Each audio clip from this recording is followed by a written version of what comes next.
The economy is the field with the highest amount of diversity in ideology, at least on average, but with certain industries or positions being heavily controlled by just one certain ideological position.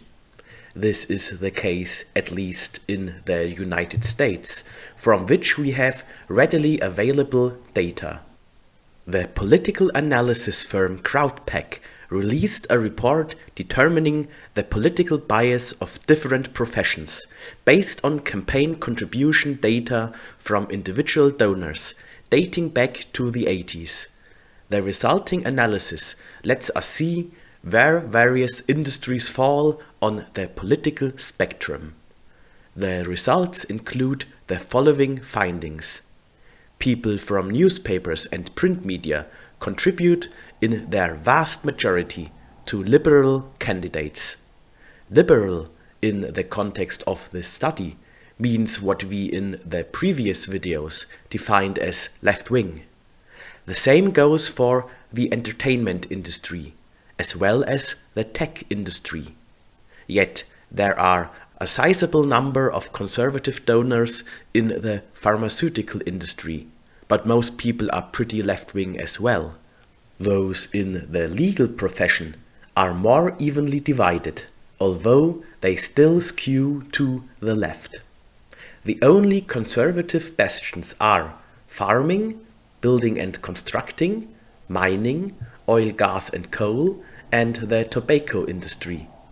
People in real estate are rather divided about politics, though donors were more likely to be conservative.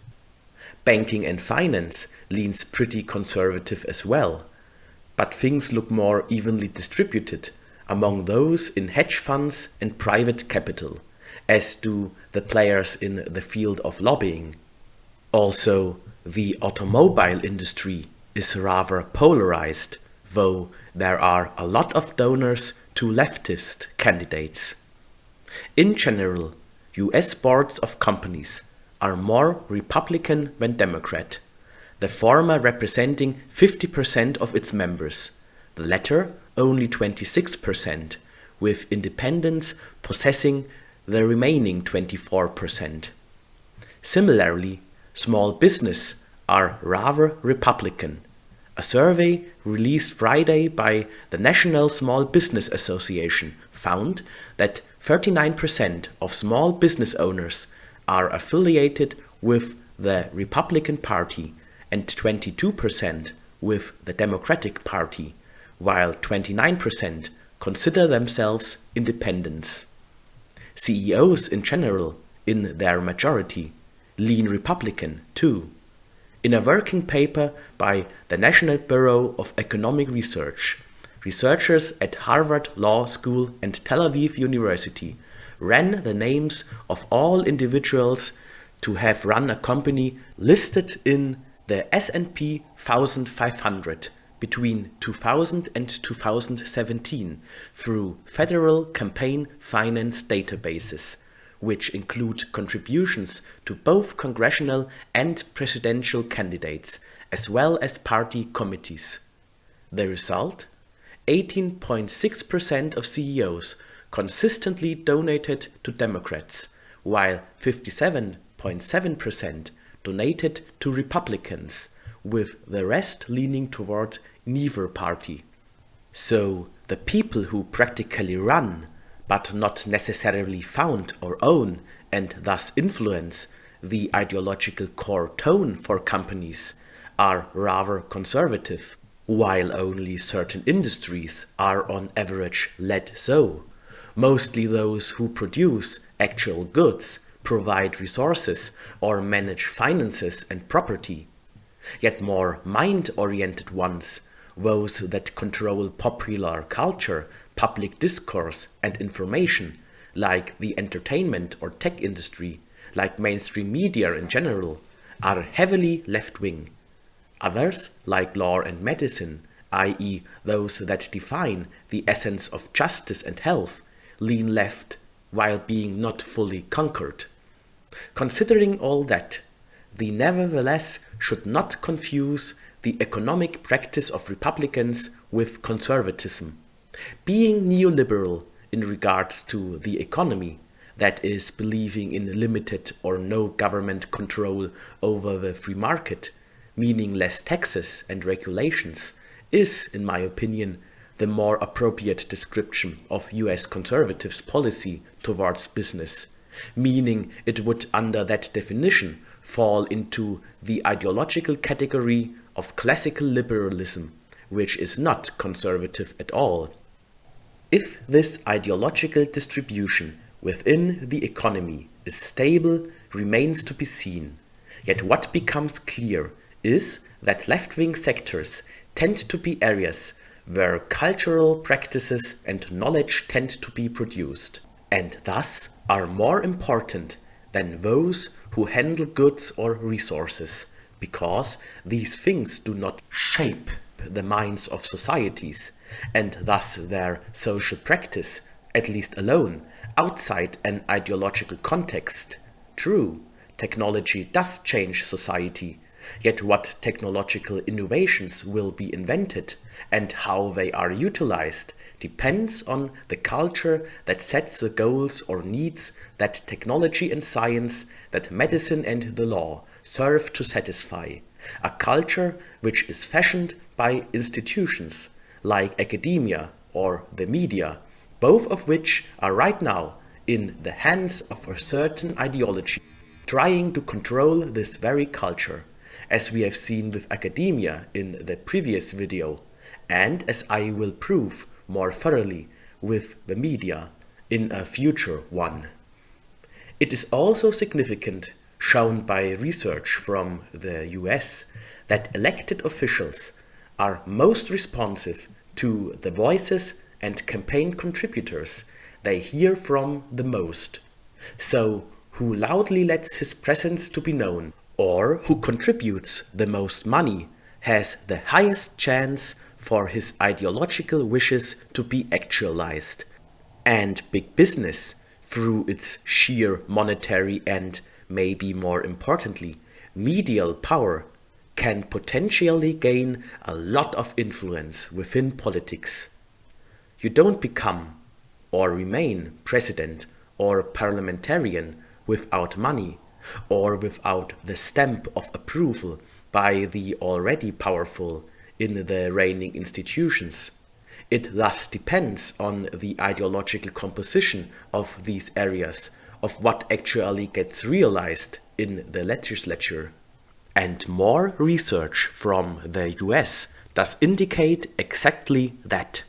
Studies conducted by Martin Gillens show that the average favorability or opposition of the US citizenry at large towards historically enacted legislation has a lower chance of getting turned into actual policy than those of the economic elite, while the elite's opinions towards these legislative proposals having a 60% chance to be implemented the way they want them to be, and special interest groups having a chance of around 50%.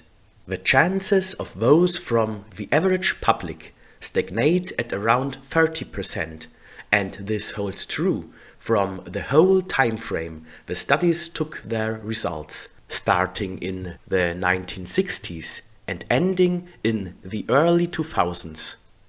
But politics often is the weakest of social institutions, for they are only implementing what others are suggesting to them, and these are not the people, but experts in finance, economics, sociology, culture, etc.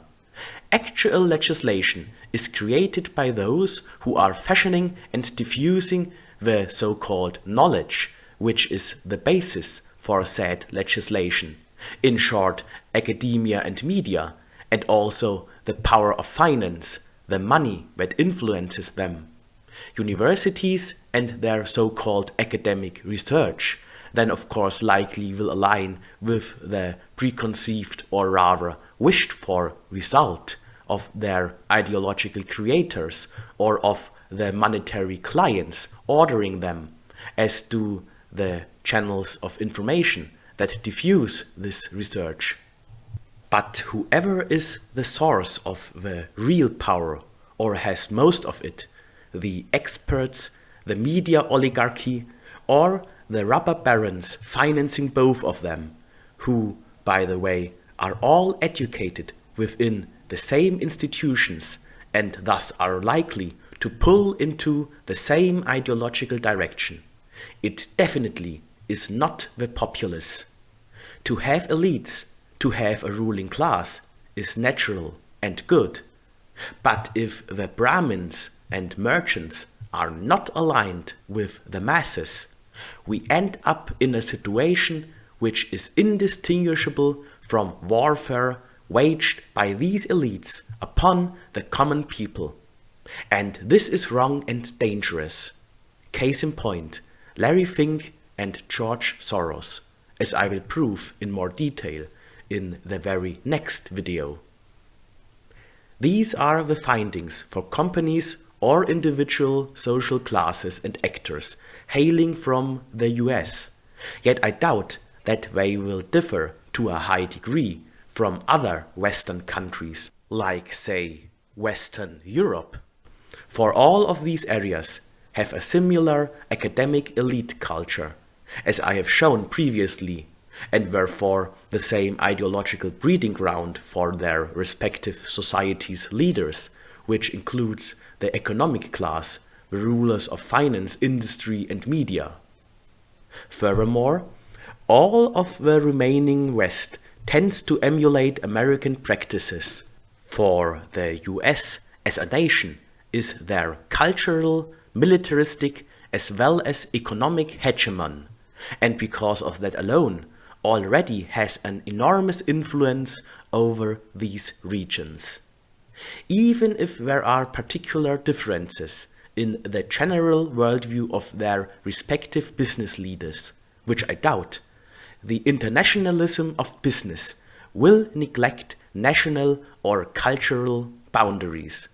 International business leaders are more alike to each other than to their respective peoples and form, for all intents and purposes, a breakaway civilization from the rest of humanity.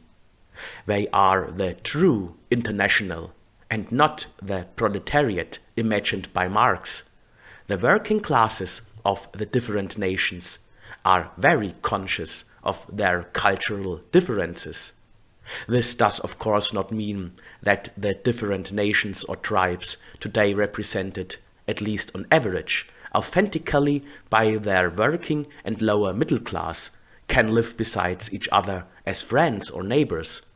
But until now, it was only the church that had the ability to unite all the different peoples on this planet in one faith without destroying the cultural and identitarian uniqueness of said nations. The only other and secular solution was and is cultural genocide of all others in favor of just one reigning culture. The elites, economic or intellectual, on the other hand, lack this particularist consciousness of the proletariat and are more prone to think of themselves as world citizens, as pan-cultural or global in their outlook, wanting a connection between vastly different peoples, and are thus naturally more prone to enforce genocidal intent on nations perceived as hostile due to their difference in order to realize the new Babel of a culturally homogeneous one-world governance. The working class is less prone to mass destruction of different peoples, for they see themselves in their nation as unique, which is only possible within a vast field of cultural diversity of which they are just one part of. Thus, they are more restrained in destroying other national entities, at least only because they are culturally different, for the working classes themselves perceive, at least unconsciously, their uniqueness mirrored in those of others and understand the existence of other nations as a necessary precondition in their own ontological existing, because uniqueness only materializes through exclusion from and comparison to another being. Of course, not every proletarian is such an particularist, and not every member of the elite an enemy of his people. Yet on average, these propositions hold true. The rogue elite and the class traitor are both very rare. Most elites are strictly homogeneous, attending the same schools and congresses, having the same high degree of wealth, which alienates them from not just their own people in their general average lifestyle, but from all. People are not the same, whether individuals or nations. In practice, real diversity lies in the various working classes. A cultural diversity the global elites want to eradicate, replacing it by a particular American variation. American because of the global dominance of their cultural products and media, like Hollywood or Silicon Valley, by the vast outreach of their businesses and advertising, and by the sheer force of their military, the strongest on the planet, that prevents any justice to be served against them violating the rights of all other countries.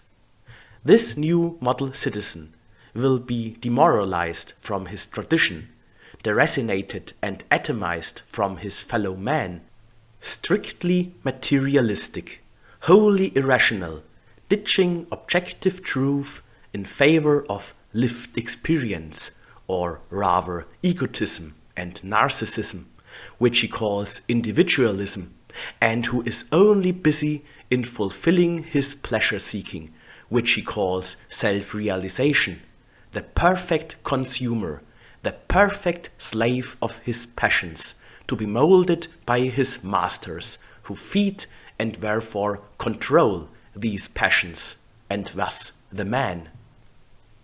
The Western peoples were the first victim of this internationalist elite. The rest of the world shall follow. If not, an avenging king arises, either from earth or from heaven.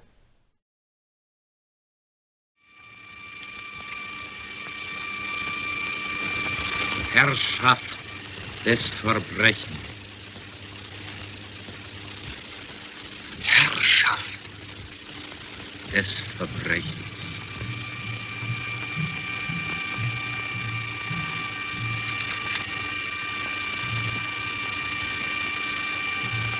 Die Seele der Menschen muss in ihren tiefsten Tiefen verängstigt werden durch unerforschliche und scheinbar sinnlose Verbrechen.